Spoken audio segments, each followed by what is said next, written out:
Hi everyone, this is Professor N.K. Pawar, working as Assistant Professor in Commerce Department with Maratha Vidya Prasarak Samaj, KTHM College, Nasik.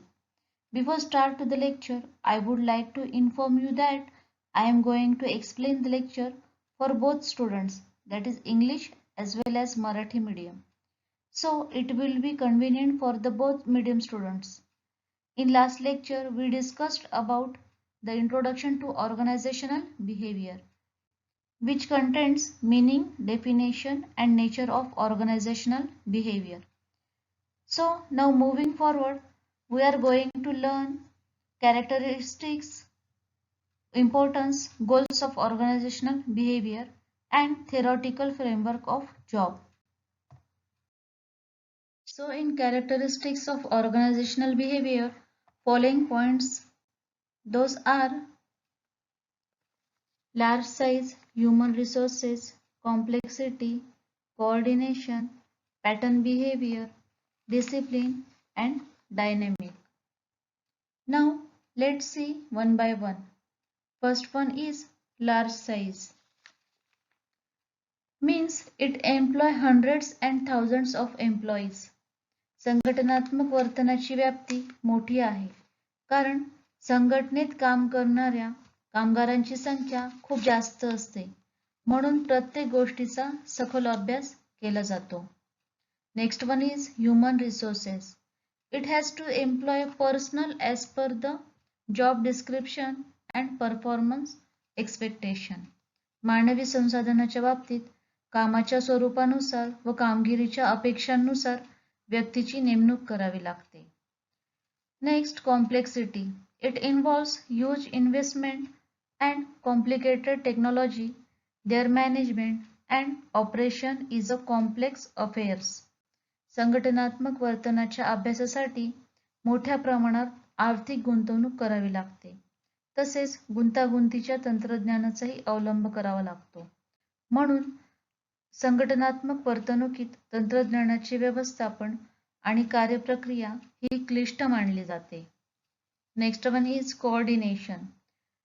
It coordinates all the activities and processes that takes place in the organisation. संघटनात्मक वर्तणूक हे संघटनेत होणाऱ्या सर्व विविध प्रकारच्या क्रिया आणि प्रक्रियांचे समन्वय करते. Next, pattern behaviour. There is a system of working in all organization like hierarchical level, a chain of command, rules and processes. नमुना वर्तन. सर्व संघटनांमध्ये कार्यपद्धती व्यवस्थापनाचे स्तर अधिकारानुसार व कार्यपद्धतीनुसार, तसेच आदेशात एकवाक्यता, अधिकार पद्धती, नियम, शिस्त यासाठी एक प्रणाली राबवली जाते. म्हणजेच काय, तर पॅटर्न बिहेवियर वागण्याची किंवा वर्तन करण्याचा एक नमुना व पद्धत विकसित करणे. Indiscipline. It involves undertaking work in a timely and efficient manner. म्हणजेच शिस्त. यात वेळेवर व कार्यक्षमपणे काम करण्यासाठी शिस्त लावली जाते. Last but not the list, dynamic. Organizational behavior is dynamic rather than static. Its essence is reflected in change in behavior of individuals in organization, contributing field to organizational effectiveness. कोणत्याही संघटनेत वर्तन हे स्थिर असण्याऐवजी गतिशील असते. संस्थेत ज्या फील्डमध्ये कार्यक्षमता दिसून येते, तेथे काम करणाऱ्या व्यक्तीच्या वागणुकीतही बदल दिसून येत असतो. Importance of organizational behavior are: it builds better relationship by achieving people's organizational and social objectives. संघटनात्मक वर्तणुकीमुळे लोकांची, संस्थेची व सामाजिक उद्दिष्टे साध्य होतात. परिणामी चांगले संबंध प्रस्थापित करता येतात.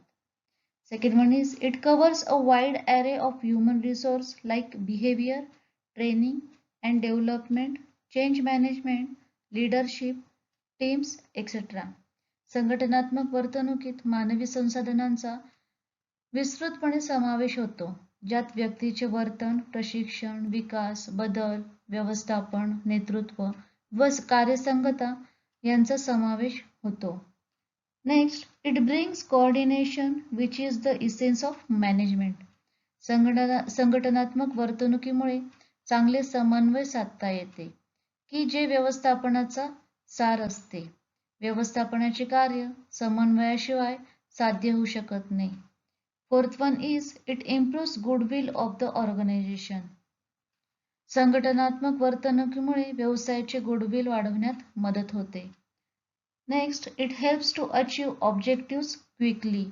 संघटनात्मक वर्तणुकीमुळे व्यवसायाचे उद्दिष्ट त्वरित साध्य करण्यास मदत होते. Next, it makes optimum utilisation of resources. संघटनात्मक वर्तणुकीमुळे संसाधनांचा अधिकतम वापर करणे शक्य होते. Seventh, it facilitates motivation. संघटनात्मक वर्तणुकीमुळे प्रेरणा देणे सुलभ होते. प्रेरणेच्या वेगवेगळ्या पद्धतींची माहिती मिळते. Next, it leads to higher efficiency. संघटनात्मक वर्तणुकीमुळे उच्चतम कार्यक्षमता गाठता येते. Ninth one is it improves relations in the organisation.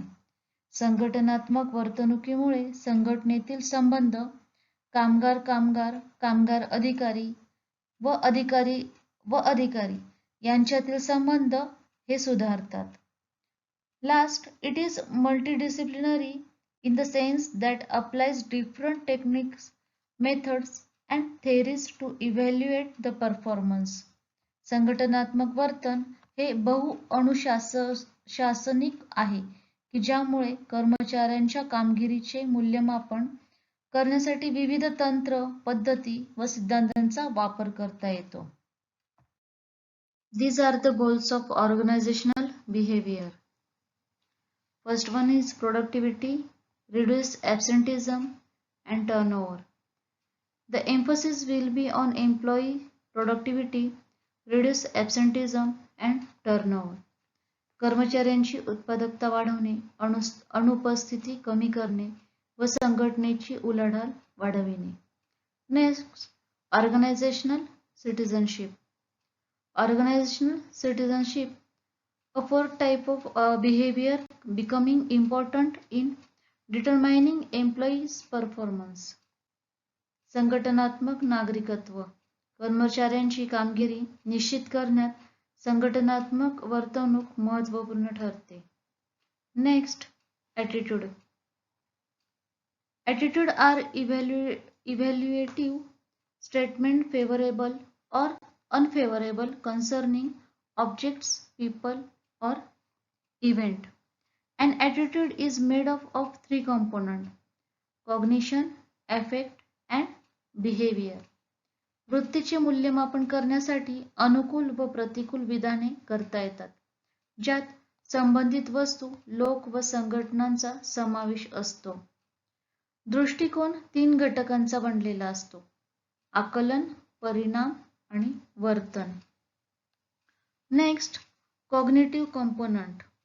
The cognitive component consists of a person's beliefs, opinions, knowledge and information held by a person.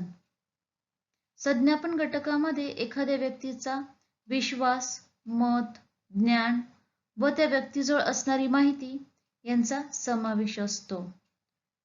Next, affective component.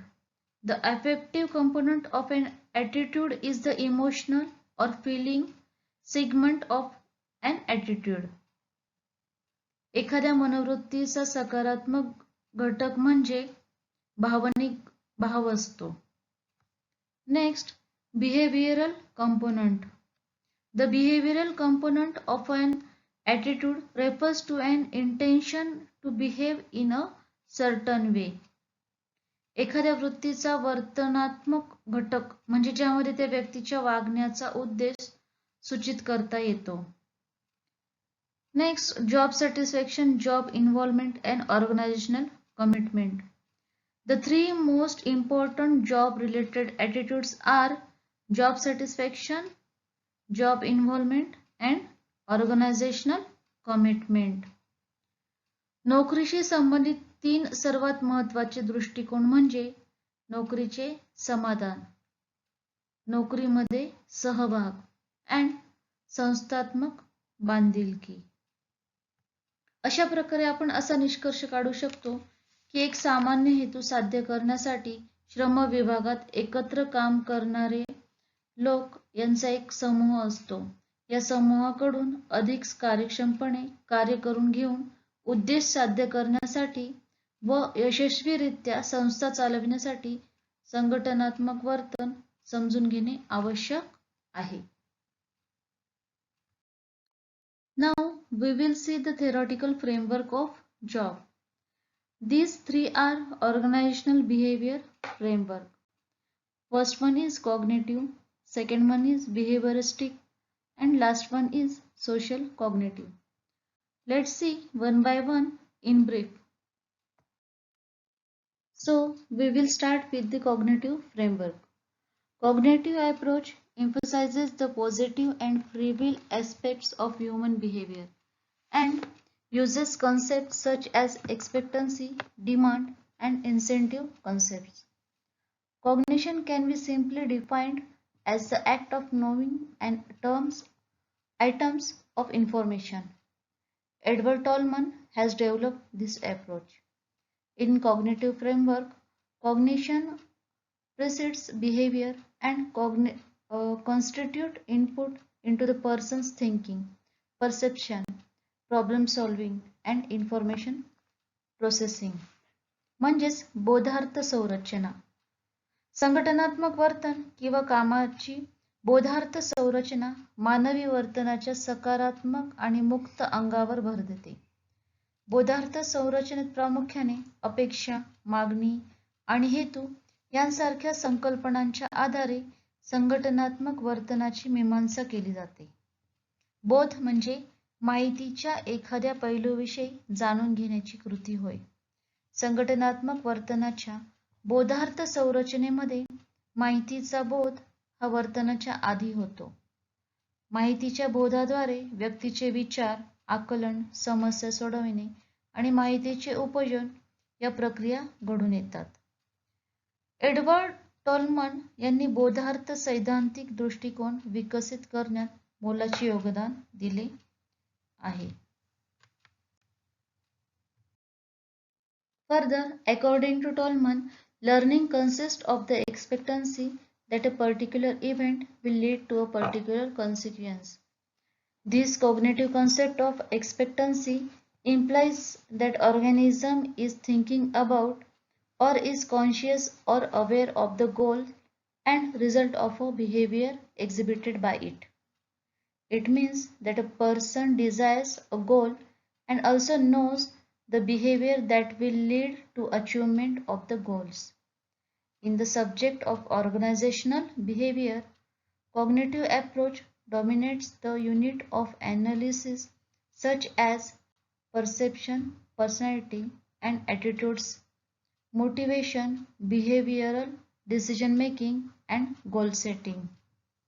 टॉलमनच्या मते शिकणे म्हणजे एखादी विशिष्ट घटना जी विशिष्ट परिणाम निर्माण करते याबद्दल अपेक्षा व्यक्त करणे होय. म्हणजेच अपेक्षा करण्यासंदर्भात बोधार्थ संरचनेद्वारे असे मानले जाते की व्यक्ती ही ती करत असलेल्या वर्तनाच्या उद्दिष्टे आणि परिणामांबद्दल सजग किंवा जागरूक असते.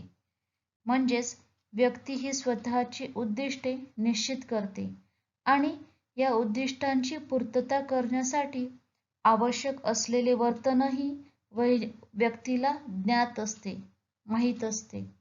त्यामुळे संघटनात्मक वर्तनाच्या अभ्यासात बोधार्थ दृष्टिकोन हा संघटनेतील व्यक्तीचे आकलन, व्यक्तिमत्व, अभिवृद्धी, प्रेरणा, वर्तनात्मक निर्णय प्रक्रिया आणि उद्दिष्टे निश्चिती या घटकांच्या विश्लेषणावर प्रामुख्याने भर देतो. Now we will move to the next behaviorist framework. Pioneer behaviorist Ivan Pavlov and John B. Watson stressed the importance of studying observable behaviors instead of the elusive mind. They advocated that behavior could be best understood in terms of stimulus and response. In short, SR. They examined the impact of stimulus and felt that learning occurs when the SR connections was made. Modern behaviorism that marks its beginning with B.F. Skinner. Skinner advocates that behavior in response to a stimulus is contingent on environmental consequences. Thus, it is important to note that behavioristic approach is based on observable behavior and environmental variables, which are also observable.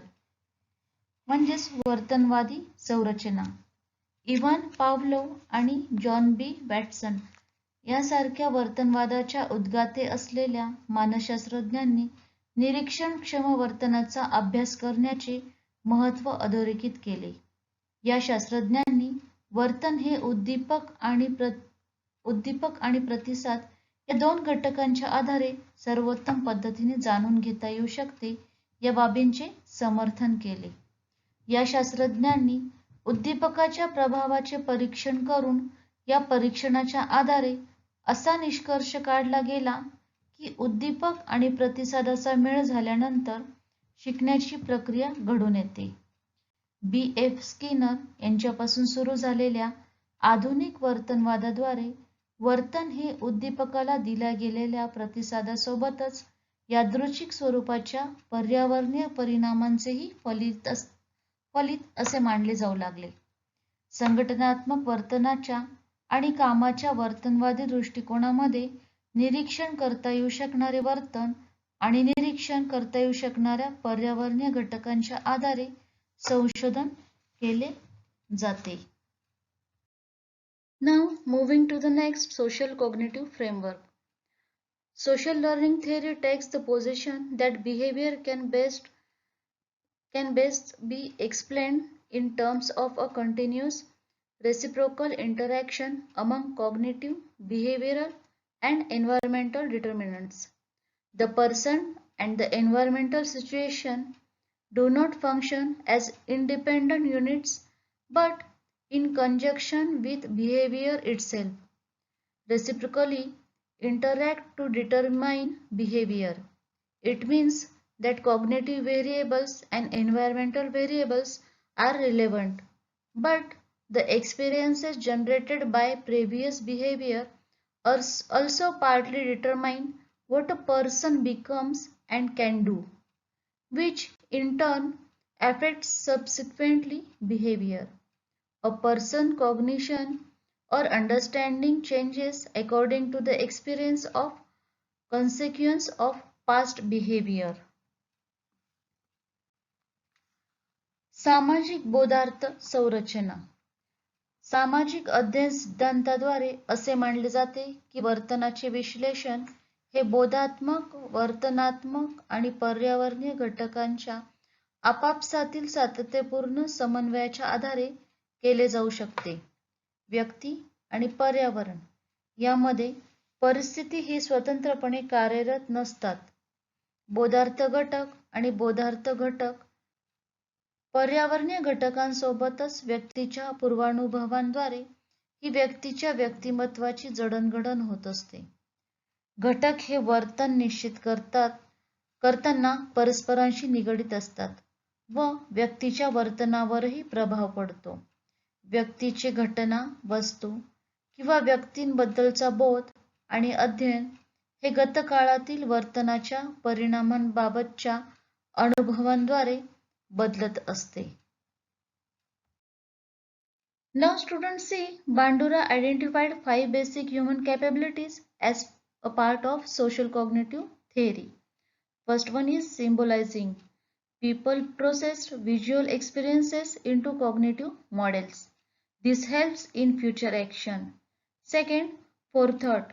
Employees plan their actions as per the expectation and requirements of the situation pursued by the employee. Third, observational. Employees learn by observing the performance of the referent group. and the consequences of their actions.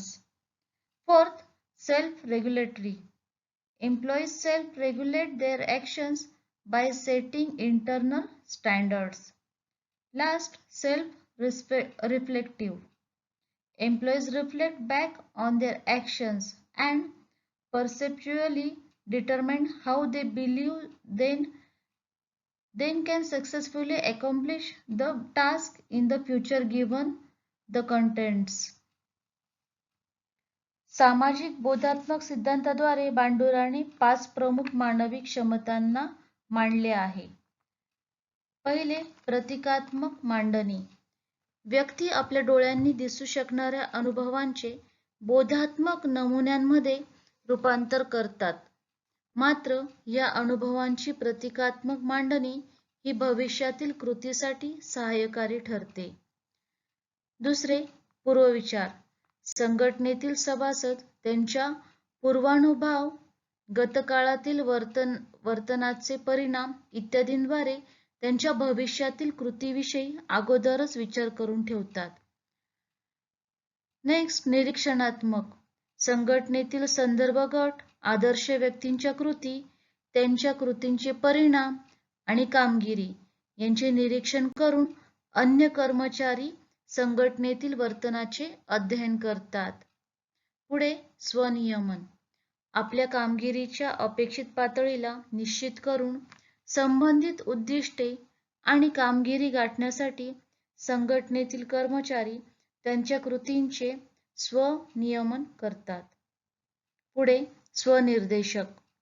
संघटनेतील कर्मचारी आपल्या कृतींचे मूल्यमापन करतात आणि त्याद्वारे भविष्यात ते कशा प्रकारे यशस्वीरित्या आपले कार्य पार पाडू शकतात याविषयी योजना आखतात. अशा प्रकारे संघटनात्मक वर्तनाच्या अभ्यासाची उभारणी ही बोधार्थ मानसशास्त्रीय, वर्तनवादी मानसशास्त्र इत्यादी निरनिराळ्या सैद्धांतिक संरचनांवर केलेली आहे. बोधार्थ संरचनेमध्ये संघटनेतील व्यक्तींच्या अभिवृत्ती, अपेक्षा इत्यादींचा अभ्यास केला जातो. तर वर्तनवादी संघटनात्मक वर्तन संरचनेमध्ये प्रत्यक्ष डोळ्यांना दिसू शकणाऱ्या वर्तनावर भर दिला जातो. सामाजिक बोधात्मक संरचनेमध्ये बोधात्मक, वर्तनात्मक आणि पर्यावरणीय घटकांच्या समन्वयातून संघटनात्मक वर्तनाचा अभ्यास केला जातो. So, thank you students. Stay home, stay safe. Keep studying.